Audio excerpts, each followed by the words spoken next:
김민우가 그 금박 트로피를 들고 들어올 때 현관의 센서등이 켜졌지만 따뜻한 노란빛은 그의 얼굴에 스민 차가움을 녹이지 못했다.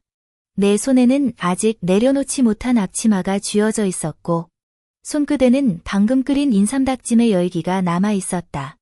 그는 오늘 밤 서울 건축대상을 받으러 가기로 했고 나는 그가 좋아하는 국물을 특별히 끓여 그가 돌아와 축하할 때까지 기다리고 있었다. TV에서는 아직 시상식 장면을 재방송 중이었다. 사회자가 그의 이름을 부를 때 그는 무대에 올라 넥타이에 내가 아침에 골라준 진주 커프스 단추를 달고 있었지만 카메라를 향해 이렇게 말했다. 가장 감사한 황금 파트너 백지연 씨입니다. 그녀의 영감 없이는 운거 아파트라는 작품도 없었을 거예요. 나는 별 생각 없이 직장 내 예의라고 여겼다. 문이 열리고 그가 데리고 나온 사람이 바로 베이지색 원피스를 입은 백지연이었을 때까지. 수윤아, 우리 이혼하자. 그가 트로피를 거실 테이블 위에 내려놓자 금속 받침대가 유리에 부딪히며 맑으면서도 날카로운 소리를 냈다. 나는 그 자리에 얼어붙었다.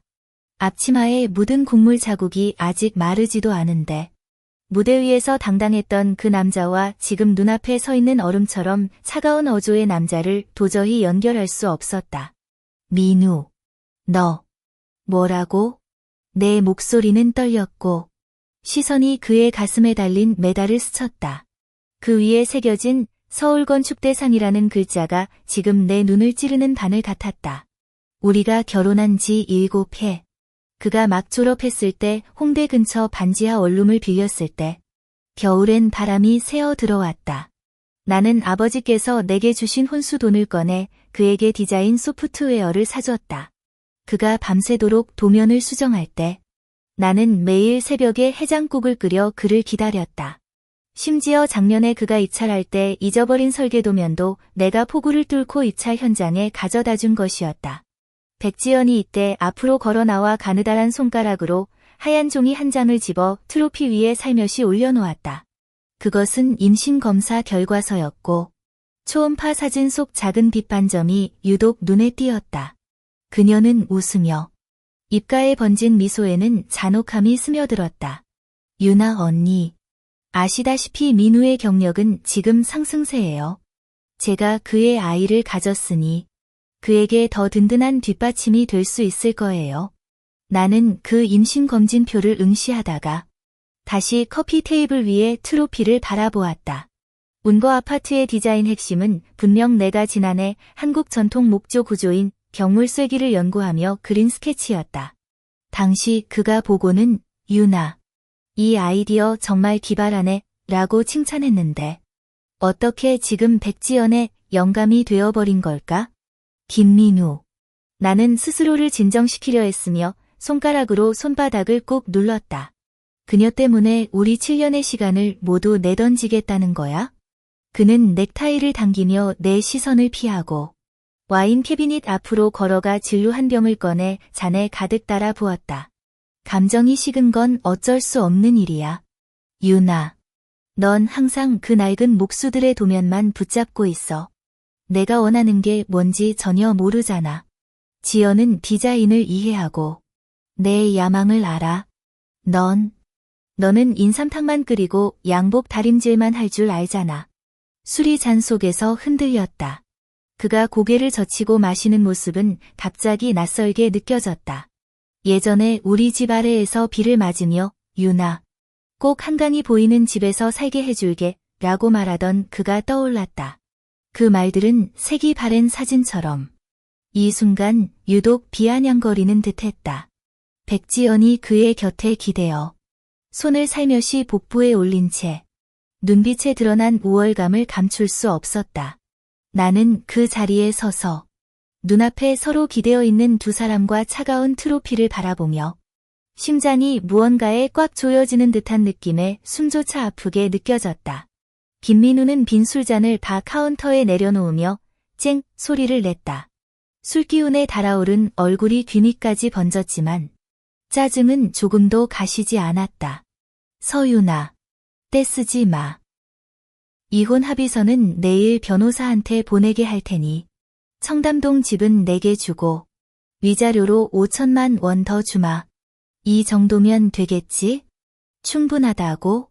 나는 그 두 단어를 되뇌이며 목구멍이 사포로 문질러진 듯 아팠다. 서재로 재빨리 걸어 들어가 책장 맨 아래 서랍에서 파란색 파일 폴더를 꺼냈다.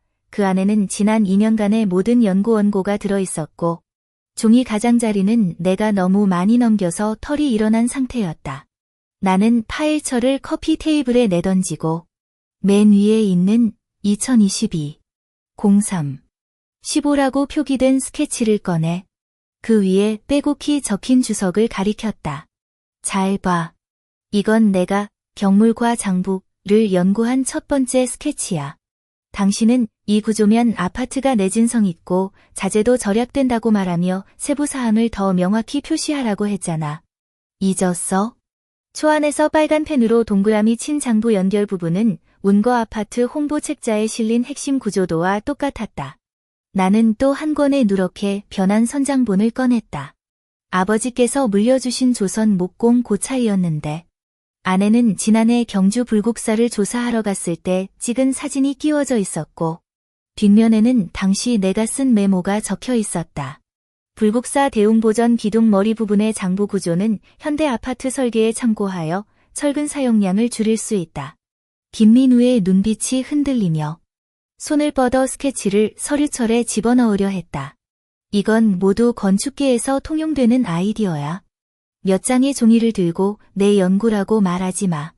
내가 운거 아파트를 위해 몇 밤을 새웠는지 지연도 다 보고 있어. 통용 아이디어? 나는 그의 손목을 꽉 잡았고 손가락 끝이 힘을 주어 하얗게 변했다. 경물장부는 우리 서가에서 대대로 내려오는 공예 기술이야. 아버지가 40년이나 걸려 완성한 기법을 내가 10년간 배웠고 또 2년을 들여 현대 건축에 맞게 개량했어. 내가 감히 이게 보편적인 아이디어라고? 이때 백지연이 다가와 가볍게 김민유의 팔을 잡아당기며 솜처럼 부드러운 목소리로 말했다.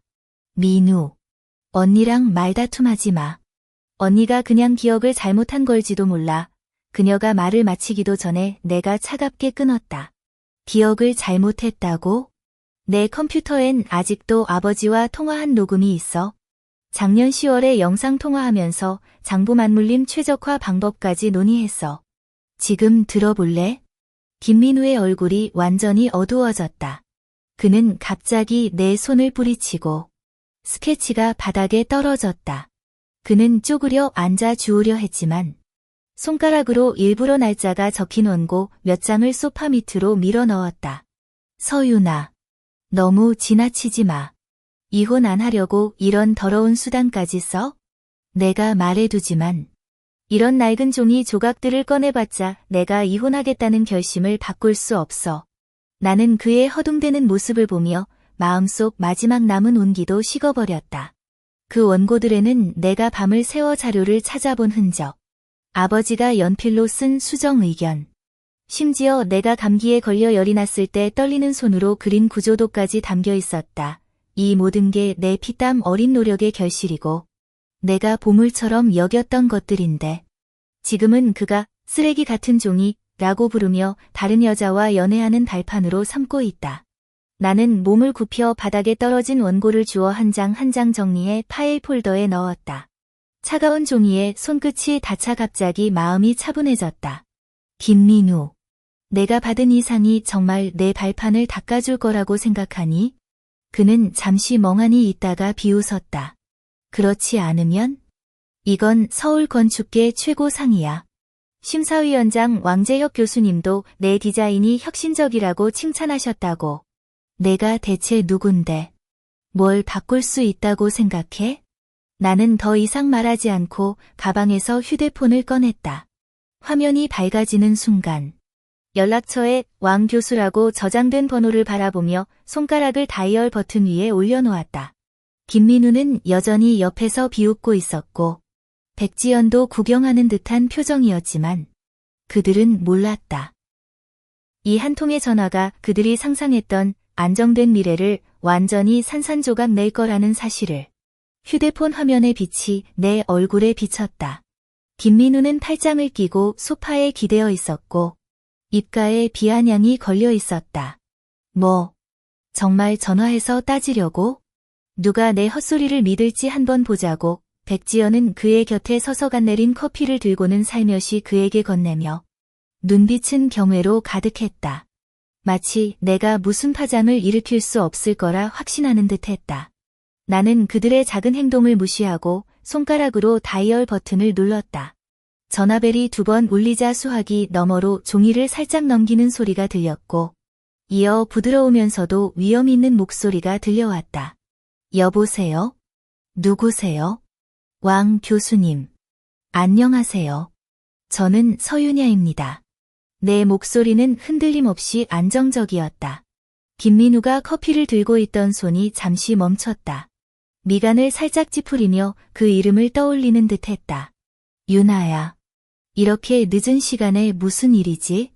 왕재혁 교수의 목소리에는 친근함이 묻어났다.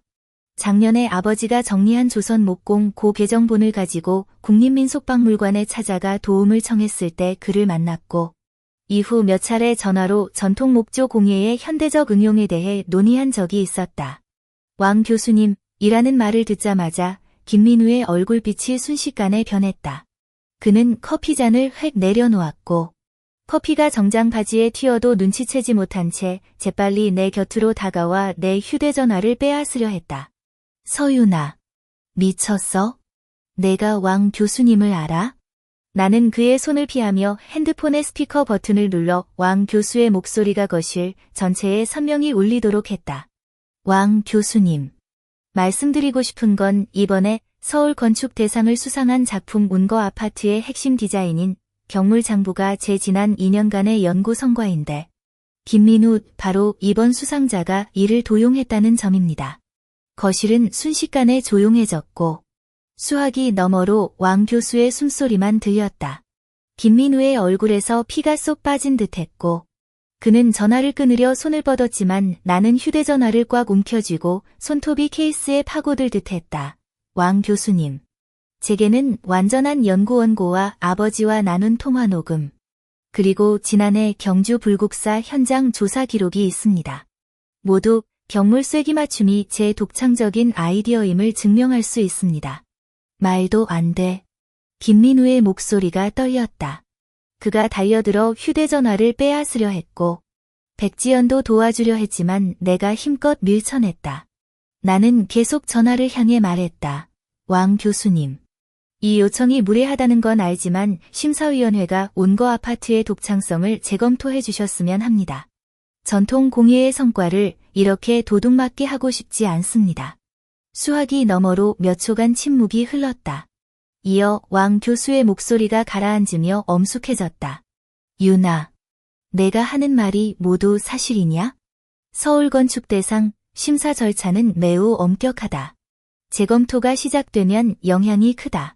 확실합니다. 나는 김민우가 당황한 모습을 보며 한마디 한마디 분명히 말했다. 제가 한 말 하나하나에 책임을 지겠습니다. 모든 증거를 제출해 검토받겠습니다. 좋아. 왕 교수의 목소리가 들려왔다. 내일 오전 10시 국립민속박물관 사무실로 오너라. 모든 증거를 가져오게. 심사위원 몇 분을 불러 내 자료를 먼저 살펴보겠다. 전화를 끊자 휴대폰이 아직도 뜨거웠다. 김민우는 그 자리에 굳어서서 주먹을 꽉 쥐고 손가락 마디가 하얗게 변했다. 그는 나를 바라보며 두려움과 분노로 가득 찬 눈빛으로 말했다.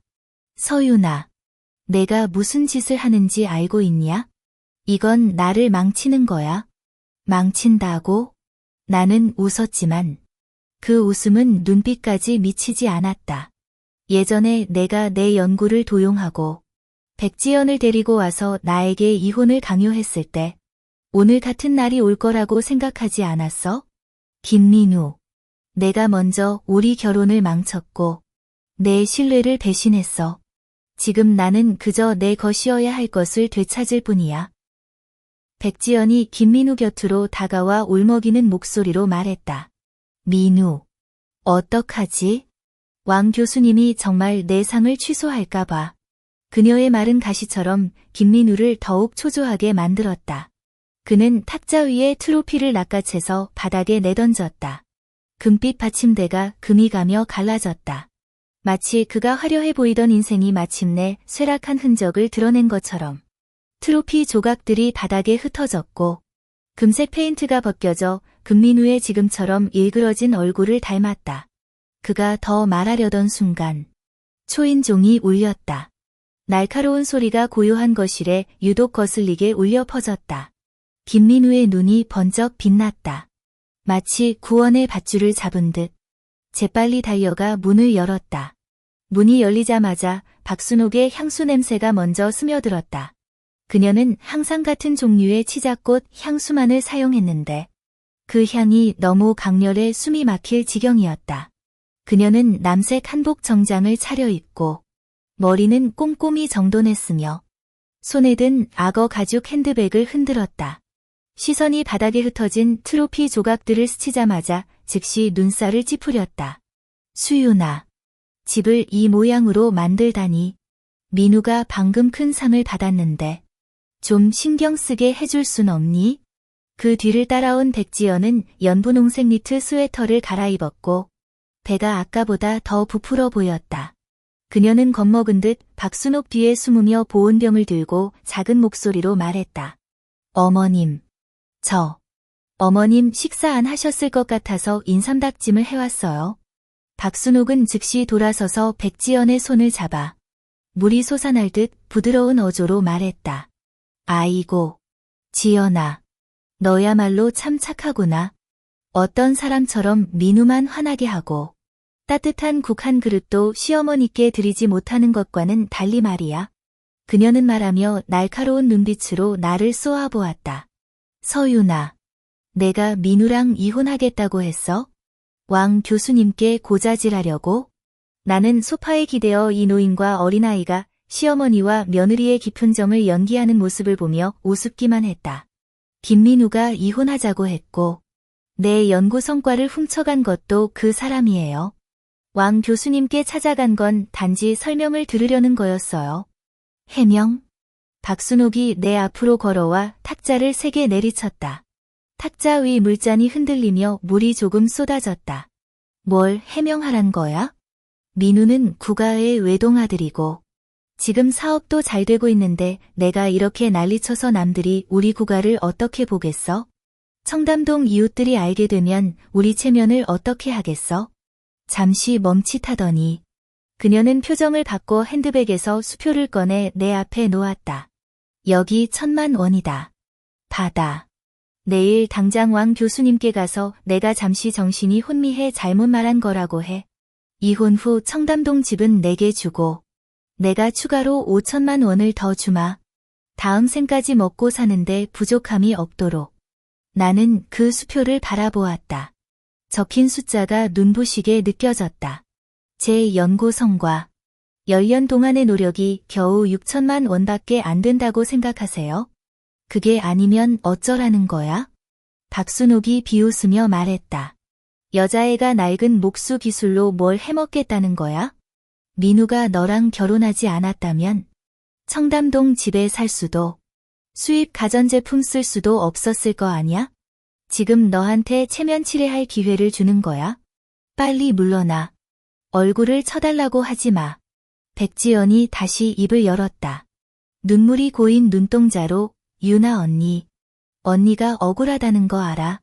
하지만 내 뱃속 아이는 아빠가 없으면 안 돼. 시어머니께서 말씀하시길. 언니가 원한다면 아이를 언니 이름으로 출생 신고할 수 있다고 하셨어. 밖에서는 여전히 언니와 민우의 아이로. 언니는 여전히 가문의 며느리이고 우리도 언니를 억울하게 하지 않을 거라고. 입 다물어. 나는 벌떡 일어나며 억눌러지지 않는 분노를 담은 목소리로 말했다. 내 아이를 내 이름으로 등록하라고? 백지연. 내가 얼굴이 있냐? 김민우에게 아내가 있다는 걸 알면서도 그와 함께했고 이제 아이까지 임신했는데 내가 대신 키우라고? 내가 바보인 줄 알아? 박순옥이 내가 물러서지 않자 얼굴이 완전히 어두워졌다. 그녀가 내 곁으로 다가와 목소리를 낮추며 위협적인 어조로 말했다. 수윤아, 잘 생각해봐. 내 아버지가 인사동에서 운영하는 그 목공 작업실. 아직도 우리 구가 소개해준 일로 운영되고 있지? 내가 그 사찰 주지 스님들에게 한마디만 하면 내 아버지가 일을 계속 받을 수 있을 것 같아? 아버지가 언급되자 내 가슴이 찡했다. 아버지의 작업장은 크지 않았고 주로 전통 목조 구조물 복원을 했어. 작년에 실제로 굿이 집안의 인맥 덕분에 경주의 한 고찰 복원 프로젝트를 따냈지. 하지만 그 때문에 내가 양보할 수는 없어.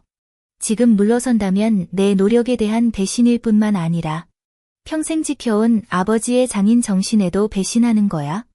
나는 박순옥을 바라보며 단호한 눈빛으로 말했다. 마음껏 말씀하세요. 아버지 솜씨는 인맥으로 버티는 게 아닙니다. 이혼과 증거 문제도 절대 양보하지 않겠습니다. 박순옥은 화가 나서 손이 떨렸다. 나를 가리키며 김민우에게 소리쳤다. 민우야, 내가 데려온 아내 좀 봐. 날개가 튼튼해진 거냐? 오늘 반드시 그녀를 설득해라. 안 그러면 이 집안은 평온을 기대하지 마라. 김민우는 중간에 서서 나를 보다가 어머니를 보며 얼굴이 파래졌다 하얗게 변했다 하더니 결국 짜증스럽게 소리쳤다. 그만해. 둘 다 그만 떠들어. 하지만 그의 고함은 계략과 위협으로 가득 찬 것이 안에서 무기력하게만 느껴졌다. 나는 알았다. 이 싸움은 반드시 내가 이겨야 한다는 것을. 청담동 집을 나서자 밤바람이 얼굴을 스쳤다. 살짝 서늘했다.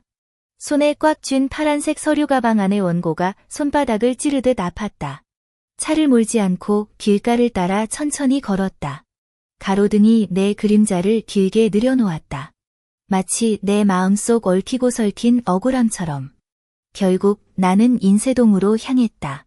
아버지의 목공 작업실이 있는 곳이었다. 서씨 목공이라는 간판이 걸린 문을 열자 안에는 아직 불이 켜져 있었다. 아버지 서철수가 작업대 앞에 앉아 작은 대패를 들고 소나무를 꼼꼼히 깎고 있었다. 깎아낸 나무 부스러기가 눈송이처럼 바닥에 떨어지며 은은한 나무 향기를 풍겼다. 문을 여는 소리에 아버지는 고개를 들고 노안경을 벗었다.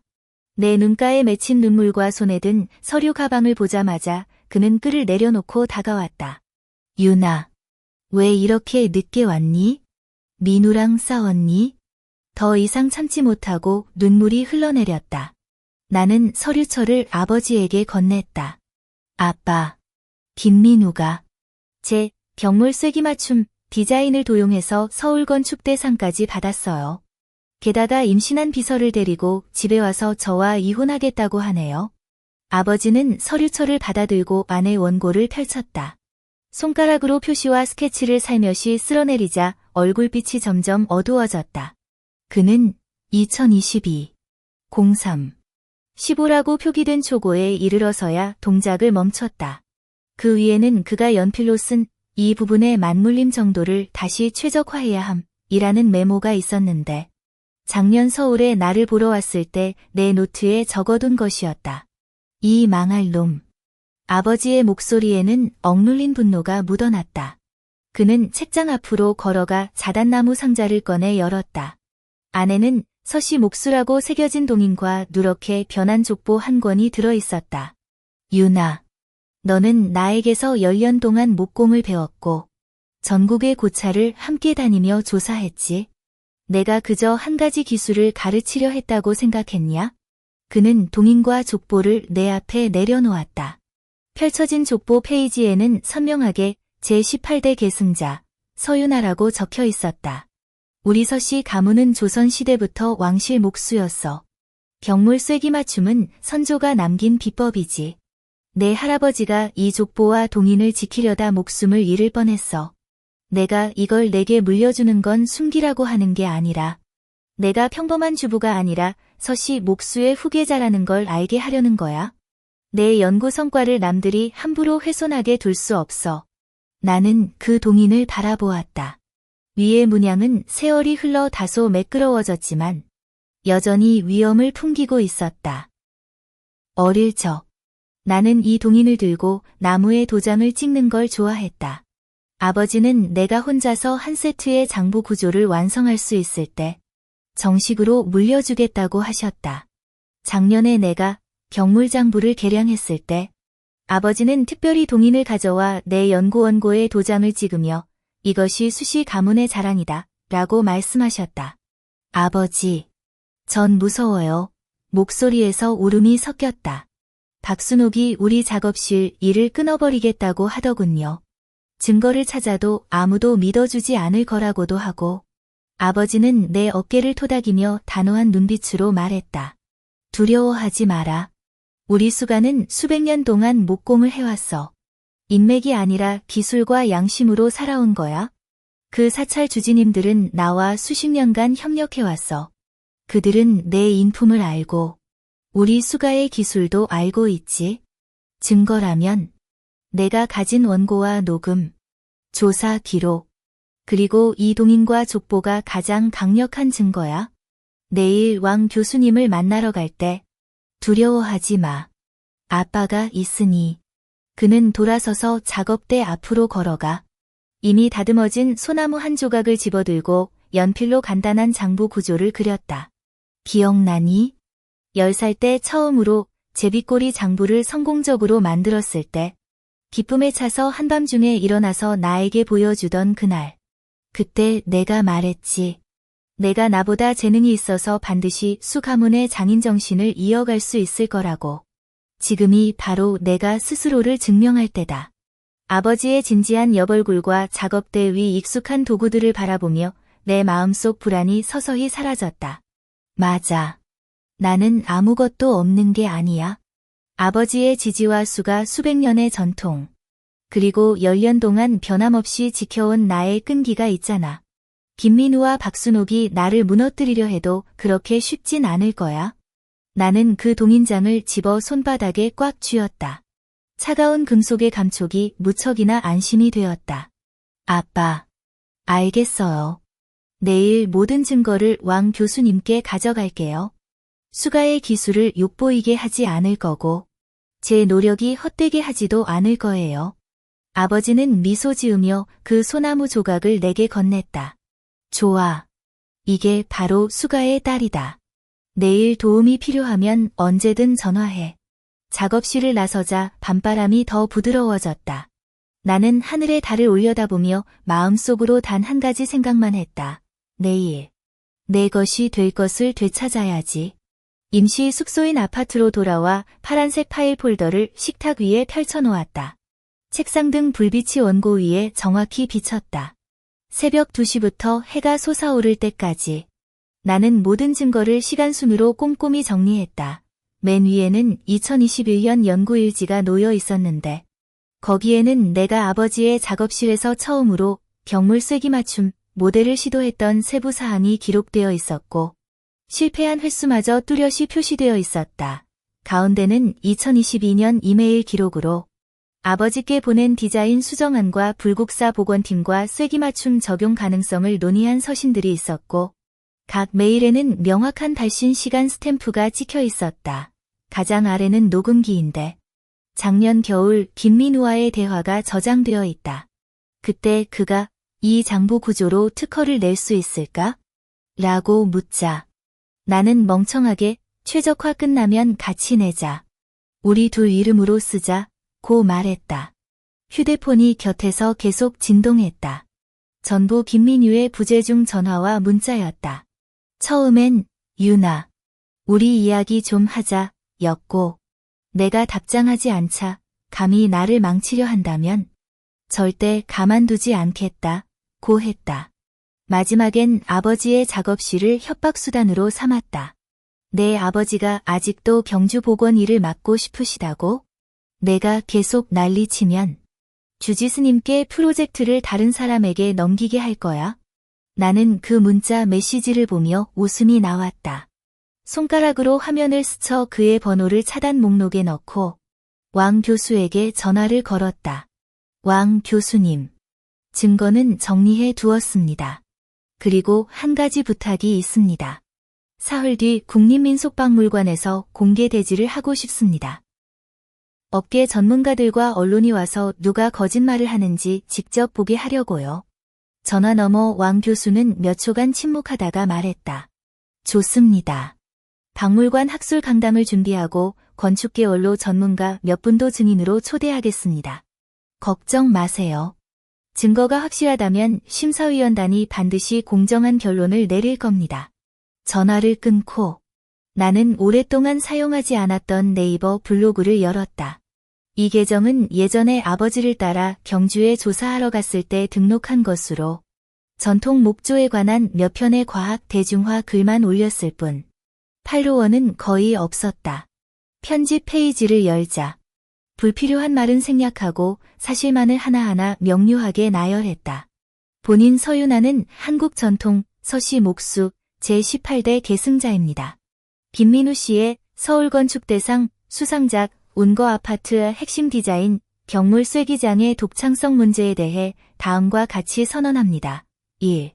경물 쐐기는 본인이 2021년부터 2023년까지 독립적으로 연구한 결과물로 완전한 원고, 이메일 기록 및 녹음 자료로 입증됩니다. 2. 사흘 후 이번 주 토요일 오전 10시 본인은 국립민속박물관 학술강당에서 모든 증거를 공개할 예정입니다. 3. 건축계 전문가, 언론 및 일반인의 참석을 환영하며 진실은 스스로 밝혀질 것입니다. 마지막으로 국립민속박물관 주소를 첨부하고 한국건축사협회와 국립민속박물관 공식 계정을 태그했습니다. 발송 버튼을 누르는 순간 창밖은 이미 밝아져 있었고 햇살이 커튼 사이로 스며들어 원고 위에 내려앉았습니다. 빼곡히 적힌 글자들이 갑자기 유난히 선명해졌습니다. 블로그를 올린 직후 아버지가 전화를 걸어왔다. 윤아, 내 성명서 봤다. 그의 목소리는 차분했다. 예전에 내게 조선 목공고 정리를 도와주셨던 몇몇 원로 학자분들께 연락해 두었어. 토요일에 현장에 가서 내 편에서 증언해 주실 거야. 그리고 내 할아버지가 창덕궁을 복원할 때 사용했던 경물 장북 도면도 찾아냈어. 내일 가져다 줄게. 이게 확실히 서시 가문의 전승 기술임을 증명할 수 있을 거야. 전화를 쥔 채 코가 찡했다. 아빠, 고마워요. 바보 같은 아이야. 아빠한테 무슨 예의를 차리냐. 아버지가 웃으며 말했다. 내 할아버지가 늘 말씀하셨지. 서시 가문의 기술은 잃어서는 안 되고 서시 가문의 사람들도 억울함을 당해서는 안 된다고. 토요일엔 아빠가 너랑 같이 갈게. 전화를 끊고 나는 할아버지의 낡은 도면을 찾아 책상 위에 올려놓았다. 붓으로 그린 도면은 가장자리가 낡아 닳았지만 그 위에 장부 구조는 매우 세밀하게 표시되어 있었고 내가 개량한 경물장부와 뚜렷한 계승의 흔적을 보여주고 있었다. 이 도면들과 내 원고를 함께 놓고 보니 갑자기 마음이 무척 든든해졌다. 나는 혼자가 아니었다. 내 뒤에는 수가 수백 년의 전통이 있었고 아버지의 지지가 있었으며 전통 공예를 믿는 사람들이 있었다. 그때 휴대폰이 다시 울렸다. 낯선 번호에서 온 문자였다. 어조로 보아 백지연일 것이다. 윤아 언니, 제발 공개하지 말아줘. 민우가 무너지면 나랑 아이는 어떻게 하려고? 내가 그를 떠날 수 있어. 제발 그를 망치지 말아줘. 문자를 몇 초 동안 응시하다가 지웠다. 예전에 그녀가 임신검진서를 들고 이혼을 강요할 때는 왜 제발 이라고 부탁하지 않았을까? 이제 와서 두려워하는 건 너무 늦었다. 모든 증거를 새 서류 가방에 넣고 지퍼를 잠갔다. 그리고 창가로 걸어가 아래층에서 점점 북적이는 거리를 바라보았다. 토요일 공개 대질은 힘든 싸움이 될 테지만 나는 이미 준비가 되어 있었다. 내 블로그 성명이 올라간 지 2시간도 안 되어 서울건축계 속사정이라는 마케팅 계정이 이를 전제했다. 제목은 특히 눈부셨다. 서울건축대상 수상자 김민우. 아내로부터 손해배상 청구. 서시 여성, 목수 후계자, 자칭. 결혼 불화로 악의적 보복 의혹. 댓글란이 순식간에 들끓었다. 처음엔 의문을 제기하는 댓글이 몇 개 있었지만 얼마 지나지 않아 나를 비난하는 사람들이 대거 몰려들었다. 수시 목장? 들어본 적도 없는데. 거짓말 아닐까? 분명 아이를 못 낳아서. 남편이 사업 잘 되고 다른 여자까지 있으니 화가 난 거야. 청담동 집까지 다 줬는데도 만족 못해? 돈 뜯어내려고 미친 거 아니야? 이런 댓글들이 바늘처럼 내 마음을 찔렀다. 휴대폰을 쥔 내 손이 떨렸다.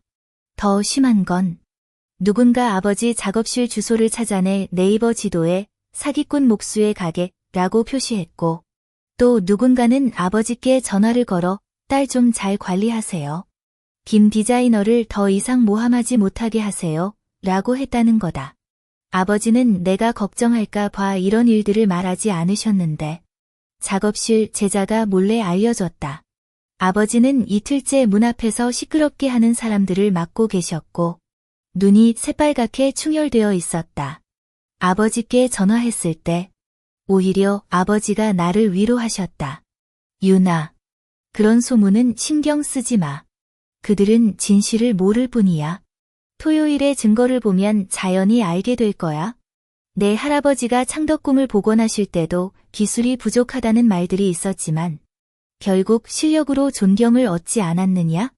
아버지의 말씀은 진정제처럼 작용해 조금은 차분해질 수 있었다. 얼마 지나지 않아 김민우가 서울경제와의 단독 인터뷰를 수락했다. 사진 속 그는 짙은 색정장을 입고 눈가에 핏줄이 도는 지치고 억울해 보이는 모습이었다. 그는 말했다. 저와 유나는 결혼한 지 7년째인데 줄곧 이 결혼을 지키려고 애썼어요. 하지만 그녀는 항상 전통 목공에 빠져 제 일을 별로 지지해주지 않았죠. 이번 수상 소식을 그녀와 함께 나누고 싶었는데 갑자기 디자인 성과를 자신의 것이라고 주장하더군요. 정말 당황스러웠습니다.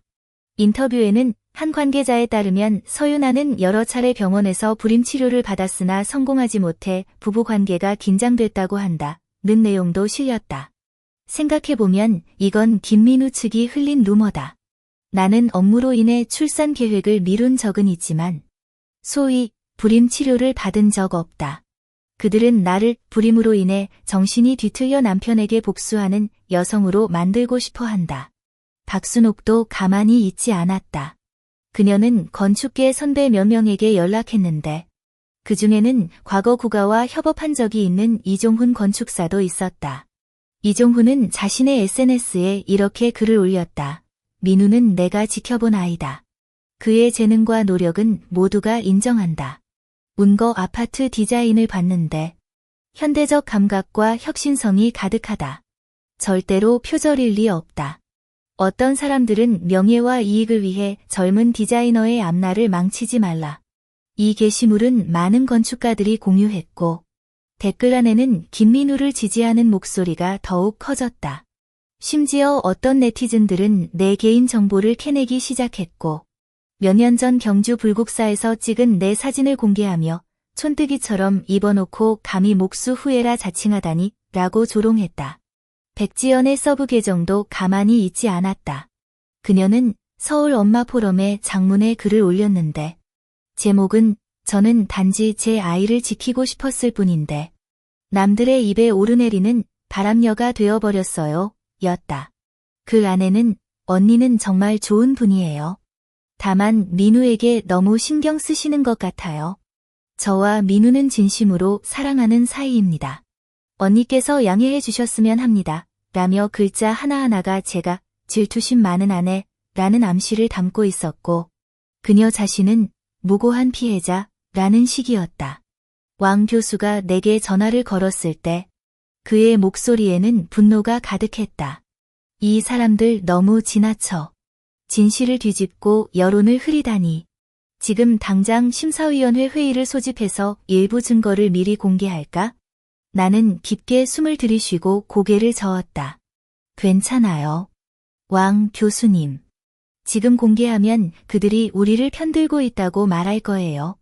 토요일까지 기다려서 모든 증거를 한꺼번에 내놓으면 그들이 할 말이 없게 될 거예요. 전화를 끊고 컴퓨터를 켜서 모든 원고와 녹음 파일을 3개의 다른 USB에 백업했다. 이어서 지식재산권 공증처에 연락해 다음날 증거 공증을 예약했다. 모든 증거가 법적 효력을 갖도록 해서 김민우가 부인할 기회조차 없게 하려는 것이었다. 저녁. 나는 책상 앞에 앉아 할아버지가 남긴 조선 목공 고를 들여다보았다. 책 속에 끼워진 한 장의 오래된 사진, 젊은 시절 창덕궁에서 목조 구조물을 수리하던 할아버지가 손에 끈을 쥐고 단호하면서도 집중된 눈빛으로 바라보고 있었다. 나는 사진을 살며시 만지며 속으로 말했다. 할아버지, 토요일에 꼭 증명해 보이겠습니다. 서씨 가문의 장인 정신이 묻히지 않을 거고 할아버지의 노고도 헛되지 않을 거라고. 창밖의 밤은 점점 짙어졌지만 내 마음은 오히려 밝아졌다. 여론의 헛소문은 일시적일 뿐 진실은 반드시 밝혀질 테니까. 토요일 오전 9시 반. 국립민속박물관 입구는 이미 사람들로 가득 찼다. 기자들은 카메라를 들고 인플루언서들은 휴대폰으로 생중계를 하며 건축학과 학생들과 구경꾼들도 많아 입구를 빽빽이 메웠다. 나는 아버지가 특별히 준비해준 연회색 한복을 입고 증거가 담긴 서류 가방을 든 채 박물관 경비원의 호의를 받으며 안으로 들어갔다. 서윤아, 정말 증거가 있나? 김 디자이너가 악의적인 보복이라고 하는데 어떻게 답변할 건가? 수많은 마이크가 내 얼굴에 들이대고 플래시 불빛이 눈을 찌르듯 아팠지만 나는 걸음을 멈추지 않았다. 가볍게 말했다. 10시. 강당에서 뵙겠습니다. 모든 답이 나올 거예요. 학술 강당에 들어서자 이미 자리가 가득 찼다. 앞줄 중앙 자리에는 김민우가 빳빳한 검은 정장을 입고 박순옥이 그 옆에 앉아 고시 가문의 문장이 수놓인 손수건을 꽉 쥐고 있었다.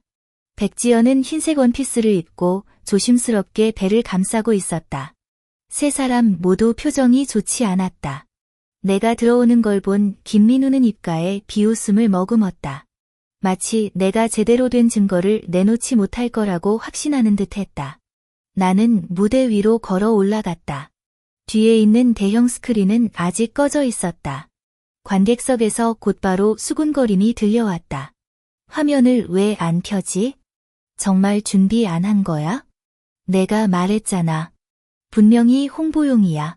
박순옥은 일부러 목소리를 높였다. 서윤아, 증거 없다면 빨리 내려와. 여기서 다들 시간 낭비하지 마. 나는 이런 말들에 신경 쓰지 않고 마이크 앞으로 걸어가 음성을 테스트했다. 먼저, 오늘 대질회에 참석해 주신 여러분께 감사드립니다. 증거를 제시하기 전에 먼저 제 자신을 소개하겠습니다. 저는 서철수의 딸이자 한국 전통 서씨 목수 18대 계승자입니다. 우리 서씨 가문은 조선시대부터 왕실 건축물 수리를 담당해왔습니다. 창덕궁에, 경회로, 불국사에, 다보탑에도 우리 선조의 솜씨가 담겨 있습니다. 말이 끝나자마자 아래에 앉아있던 백발의 노련한 전문가 몇 분이 갑자기 허리를 폈다. 그중 한 분은 바로 조선 고대 건축을 연구하는 이주환 교수였다. 그는 나를 바라보며 놀란 눈빛으로 물었다. 수철수 씨의 딸이군요. 바로 그 경주 석굴암 목조 구조를 복원한 수장인 말인가요? 네. 나는 고개를 끄덕인 뒤 리모컨을 눌렀다. 대형 스크린이 밝아졌다. 첫 번째 사진은 할아버지가 당시 창덕궁을 복원할 때 남긴 손으로 그린 도면이었다. 그 위에는 경물 장북 구조가 선명하게 그려져 있었고 오른쪽 아래에는 할아버지의 서명과 1978년 날짜가 적혀 있었다. 이것은 제 할아버지 서정호가 1978년 창덕궁을 복원할 때 사용한 도면으로 현재 국립민속박물관의 문화재 기록 보관소에 소장되어 있습니다. 기록 번호는 KMB-2018-0721이며 누구나 언제든지 확인하실 수 있습니다. 이어서 저는 다음 사진으로 전환했습니다. 2021년 제 연구 노트인데 그 위의 장부 구조는 할아버지의 도면과 일맥상통하며 옆에는 제가 빨간 펜으로 표시한 개선 노트가 있습니다.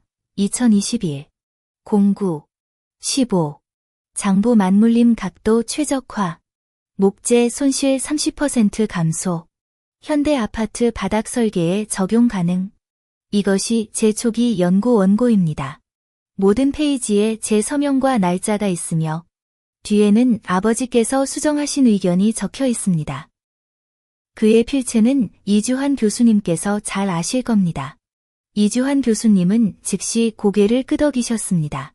맞습니다. 서철수 씨의 필체는 제가 알아봅니다. 그가 고건축보건학술지에 발표한 논문의 서명이 이것과 똑같습니다. 나는 또 다른 녹음 파일을 재생했다. 2022년 10월. 나와 김민우의 대화였다. 민우. 이 장부 접합부의 하중 테스트 보고서를 봐. 합격률이 98%에 달해 아파트 설계에 적용할 수 있겠어. 정말 잘 됐어. 유나. 세부 사항을 좀 더 정리해줘. 내가 운거 아파트 설계에 반영할게. 수상하면 우리 함께 제주도 휴가 가자. 녹음 속 김민우의 목소리는 선명하게 들렸고 객석은 순식간에 들썩였다. 기자들의 플래시가 미친 듯이 번쩍였다. 김민우의 얼굴이 순식간에 창백해지더니 벌떡 일어섰다. 이건 조작이야. 녹음을 편집한 거잖아. 위조 여부는 전문기관의 감정을 의뢰하면 됩니다. 나는 공증처에서 어제 발급한 감정 보고서를 꺼냈다. 이 보고서는 녹음이 어떠한 편집도 거치지 않았으며 당시 대화를 완벽히 재현했음을 증명합니다. 이때 왕재혁 교수가 단상에 올라 마이크를 잡았다. 저는 서울건축대상 심사위원장으로서 증언합니다. 서유나 씨가 제출한 모든 증거, 원고, 도면, 녹음은 심사위원단과 전문기관의 검증을 거쳐 진실되고 유효합니다. 운거 아파트의 핵심 디자인, 경물 쐐기 맞춤은 분명히 서유나 씨의 독자적인 연구 성과이며 김민우 씨는 심각한 학술 부정행위를 저질렀습니다. 박순옥이 단상으로 달려가 왕 교수를 가리키며 소리쳤다. 거짓말. 당신들 한패잖아. 그러나 아무도 그녀를 신경 쓰지 않았다. 몇몇 노련한 전문가들이 벌써 일어나 기자들을 향해 말했다. 이건 노골적인 도둑질이다. 김민우는 서 여사의 성과를 훔쳤을 뿐만 아니라 그녀를 모함했다. 건축가로서 자격이 전혀 없다. 김민우는 눈앞의 광경을 바라보며 몸이 휘청거리더니 갑자기 바닥에 쓰러졌다. 백지연이 비명을 지르며 달려가 그를 부축하려 했지만 기자들에게 밀려 한쪽으로 밀려났다. 나는 단상에 서서 이 혼란스러운 장면을 바라보며 속이 시원하지 않고 오직 먼지가 가라앉은 듯한 평온함만 느껴졌다.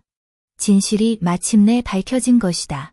대질 신문이 끝난 당일 오후 한국건축사협회는 공식 웹사이트를 통해 성명을 발표했다.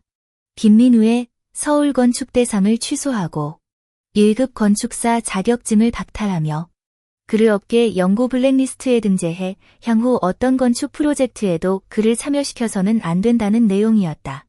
성명에는 심사위원단의 증거 확인 상세 보고서도 첨부되어 있었는데 내 원고 작성 시기, 녹음 감정 결과, 그리고 할아버지의 당시 도면 파일 번호까지 포함되어 있었고 모든 항목이 확실한 증거로 가득했다. 나는 아버지의 작업실에서 이 소식을 접했다. 아버지는 당시 삼나무 판자를 연마하고 계셨는데 내가 성명 내용을 읽어주자 손에 쥔 사포를 잠시 멈추고는 가볍게 웃으셨다. 좋아. 정말 잘 됐다. 이제야 수 가문의 기술에 정의를 세운 거야. 작업실 나무 창문으로 스며든 햇살이 아버지의 관자놀이에 드리운 흰머리에 내려앉자 나는 갑자기 목이 메어 다가와 깨끗한 걸레를 건넸다. 얼마 지나지 않아 왕 교수님께서 전화를 걸어오셨다. 국제건축사협회도 한국협회의 성명을 전파했으며 김민우는 이제 해외에서도 건축업을 할 수 없게 되었다고. 저 녀석이 너무 급한 마음에 훔친 성과로 평생 버틸 수 있을 거라 생각했지. 이제 망했으니 당연한 결과야. 왕 교수님의 어조에는 안타까움이 가득했지만 나는 알았다. 이건 안타까움이 아니라 학술 부정행위에 대한 가장 철저한 부정이었다. 그날 밤 구시 그룹의 주가는 폭락했다. 김민우 아버지가 운영하는 건설회사는 그동안 운거 아파트의 인기에 힘입어 여러 고급 아파트 프로젝트를 수주했는데 이제 협력사들이 잇따라 계약 해지 통지서를 보내며 위약금을 요구했다. 강남구에 있던 원래 김민우가 설계할 예정이었던 복합상업시설은 다른 디자이너로 교체되었고, 심지어 이전에 협의가 끝난 제주도 리조트 프로젝트마저 갑작스럽게 협력이 취소되었다. 뉴스에서 박순옥의 모습을 봤다. 그녀는 주름진 한복 차림의 선글라스로 붉게 부은 눈을 가린 채 은행 앞에서 기자들에게 포위당했다. 한 기자가 구씨가 파산을 신청할 것인지 묻자 그녀는 갑자기 감정을 주체하지 못하고 선글라스를 벗어 던지며 울부짖었다. 다 서윤야 탓이야. 그녀가 우리 구씨 집안을 망쳤어. 하지만 그녀를 동정하는 사람은 아무도 없었다. 구경하던 행인 중 누군가가 속삭였다. 자기 아들이 물건을 훔쳤으면서 남을 탓할 자격이라도 있나? 다음 날 박순옥이 청담동 별장과 소유한 보석을 처분해 회사의 위약금을 갚았다는 소식이 전해졌다. 예전엔 늘 인스타그램에 올리던 명품 가방과 한정판 액세서리는 모두 사라졌고 가장 아끼던 벤틀리 차마저 중고차 매장에 헐값에 팔았다는 소문도 돌았다. 김민우는 완전히 대중의 시야에서 사라졌는데 시골 친척 집에 숨었다는 말도 해외로 떠났다는 말도 있었지만 어디로 가든 건설업계는 그를 다시 받아주지 않을 터였다. 백지연의 결말은 더 비참했다. 그녀가 근무하던 건축사무소는 다음날 직업윤리를 위반해 회사 명예를 훼손했다. 는 이유로 그녀를 해고한다는 공지를 냈다. 친정에 돌아온 그녀는 어머니에게 문 앞에서 막히며 어떻게 그렇게 부끄러움을 모를 수 있니? 남의 가정을 파괴하고 이제 우리 집까지 망신시키다니 라는 소리를 들었다. 아버지는 더 나아가 감히 문턱만 넘으면 다리를 부러뜨리겠다 고 협박했다. 나는 스튜디오 견습생에게서 그녀의 소식을 들었다. 그녀는 혼자 강남구 산부인과 병원에 가서 아이를 낙태했다. 떠날 때 몸에 작은 배낭 하나만 메고 있었고 얼굴은 종이처럼 창백했으며 택시비마저 간호사에게 빌려야 했다고 한다. 누군가 후회하냐? 고 묻자 그녀는 고개만 저으며 아무 말도 하지 않았다. 그 말을 듣고도 내 마음은 조금도 움직이지 않았다. 그녀가 스스로 선택한 길이니 결과는 당연히 스스로 감당해야 할 일이다. 이혼 절차는 순조롭게 진행됐다. 김민우가 서명하러 왔을 때 그는 낡아 바랜 운동복을 입고 머리는 헝클어진 채 예전의 당당한 기색은 전혀 없었다. 나를 바라보는 그의 눈빛은 지치고 후회로 가득했다. 유나, 정말 후회된다. 그땐 내 디자인을 훔치지 말았더라면? 나는 그의 말을 끊고 서명한 이혼 합의서를 그에게 밀어주었다. 지금 와서 그런 말 해봤자 소용없어. 김민우. 내가 진 건 재능이 없어서가 아니라 양심이 없어서야. 그는 펜을 집었는데 손이 떨리고 있었다. 서명을 마친 후 그는 오랫동안 침묵하다가 천천히 일어나 변호사 사무실을 걸어 나갔다. 그의 쓸쓸한 뒷모습을 바라보며 내 마음속엔 단 하나의 생각뿐이었다. 이 소동은 드디어 끝났다. 이혼한 지 3달째. 나는 인사동에 작은 마당이 딸린 오래된 집을 빌려 소시 전통 건축 스튜디오를 정식으로 설립했다. 개업 날. 아버지는 할아버지가 남기신 그 자단나무 대패를 내게 주셨다. 손잡이의 묻은 광택은 부드러웠고 소시 집안 3대에 걸친 온기였다. 왕 교수도 왔는데 국립민속박물관과의 협력 의향서도 가져왔다. 그들은 내가 박물관 내 조선 왕조 건축 모형 복원 작업을 맡아주길 원했고 바로 병물쇠기 공법을 사용하길 바랐다. 스튜디오가 맡은 첫 프로젝트는 충청북도 산간 지역의 한 초등학교 도서관이었다. 교장은 지진으로 금이 간 기존 도서관을 대체할 안전하면서도 독특한 새 건물을 원한다고 했다. 나는 즉시 팀을 이끌고 산간 지역으로 향했다. 잔해로 가득한 옛 도서관 앞에 서서 임시 판자집에 기대어 책을 읽는 아이들의 모습을 보며 마음속으로 다짐했다. 병물 쐐기 맞춤으로 주구조를 만들어 내진성과 친환경성을 동시에 확보하고 아이들이 전통 목조 건축의 아름다움을 느낄 수 있도록 하자고. 설계 도면은 5번이나 수정되었고 매번 아버지와 왕 교수님과 밤늦게까지 영상통화로 논의했다. 아버지는 전화로 장부 만물림 깊이를 조정해 목재에 가해지는 힘을 고르게 분산시키는 법을 가르쳐 주셨고 왕 교수님은 건자재 업체를 연결해 주셔서 가장 저렴한 원목 가격을 확보할 수 있었다. 공사 당일 산간 지역에는 가랑비가 내렸고 나는 작업자들과 함께 나무를 나르고 치수를 재며 신발에 진흙이 묻었지만 전혀 지치지 않았다. 마지막 목재가 벽물 장부로 맞물려 완성되자 교장이 내 손을 잡고 말했습니다. 수 디자이너님, 이 건물은 튼튼해 보여요. 아이들이 앞으로 좋은 책을 읽을 수 있겠네요. 도서관 준공식 날, 아이들이 화환을 선물하고 직접 그린 미래의 집 그림을 건넸습니다. 한 소녀가 도면 속 장부 구조를 가리키며 말했습니다. 수 언니, 이 퍼즐 같은 게 정말 대단해요. 나도 나중에 이거 배우고 싶어요. 나는 쪼그려 앉아 그녀의 머리를 쓰다듬으며 말했습니다. 그래, 언니가 기다릴게. 그 순간, 아버지가 말씀하신 전승이란 과거를 고수하는 것이 아니라 전통 공예가 현대에서 새로운 생명력을 찾는 것임을 깨달았습니다. 그 후 1년 동안 작업실의 명성은 점점 높아졌다. 우리는 경주의 한 100년 된 한옥 마을을 복원하며 벽물 장부로 한옥의 처마와 들보 구조를 재현했다. 또 제주도 민속마을에 방문객 센터를 설계해 전통 목조 구조와 유리 외벽을 결합해 조선 건축의 정취를 살리면서도 현대적 기능성을 충족시켰다. 왕 교수는 자주 이렇게 말하곤 했다. 유나, 내가 젊은 세대에게 전통 공예의 가치를 보여주었으니 어떤 상을 받는 것보다 의미가 크다. 지난달 부산 출장을 갔을 때 공사 중인 아파트 단지를 지나쳤다.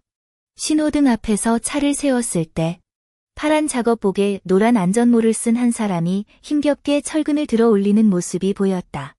얼굴은 많이 말랐고 피부는 그을려 검게 그을렸지만 나는 한눈에 알아보았다. 김민우였다. 그도 나를 본 듯 발걸음을 멈추더니 손에 쥔 철근이 쿵 하고 땅에 떨어졌다. 우리의 시선이 공중에서 마주쳤고 그의 눈빛에는 놀람과 부끄러움, 그리고 말로 표현할 수 없는 복잡한 감정이 담겨 있었다. 나는 창문을 열지 않고 그저 평온하게 그를 바라보았다. 그러자 신호등이 빨간불에서 초록불로 바뀌었고 운전자는 천천히 가속 페달을 밟았다. 차가 떠나는 순간 나는 백미러로 그가 여전히 그 자리에 서서 고개를 숙인 채 마치 잘못을 저지른 아이처럼 서 있는 모습을 보았다. 나는 속이 시원하지도 안타깝지도 않았다. 단지 마음이 가벼워진 것뿐이었다. 한때 나를 괴롭혔던 과거의 일들은 마치 차창 밖 풍경처럼 서서히 뒤로 물러나 마침내 사라져 버렸다. 서울에 돌아왔을 때 아버지는 이미 작업실에서 나를 기다리고 계셨다. 탁자 위에는 갓 끓인 인삼달국물이 놓여 있었고 그 향기가 작은 마당 전체에 퍼져 있었다. 아버지는 내게 초대장을 건넸다. 국립민속박물관에서 우리에게 서시 목조 건축 전시회를 열어달라고 했어. 다음 달에 개막하는데 할아버지께서 이 소식을 들으셨다면 분명 기뻐하셨을 거야. 초대장을 받아들고 그 위에 쓰인 서시 목조 건축 100년의 계승이라는 글자를 보자 문득 웃음이 나왔다. 석양이 작은 마당의 금목서 나무 사이로 스며들어 할아버지의 대패 위에 반짝였다. 나는 알았다. 내 인생은 마치 벽물과 수마로 지은 건물과 같아서 비바람을 겪었지만 굳건히 지켜내고 계승해왔기에 점점 더 견고해지고 밝아지고 있다는 것을. 앞으로의 길은 아직 멀다. 나는 소시 가문의 장인 정신을 품고 아버지의 기대를 안고 계속 걸어갈 것이다.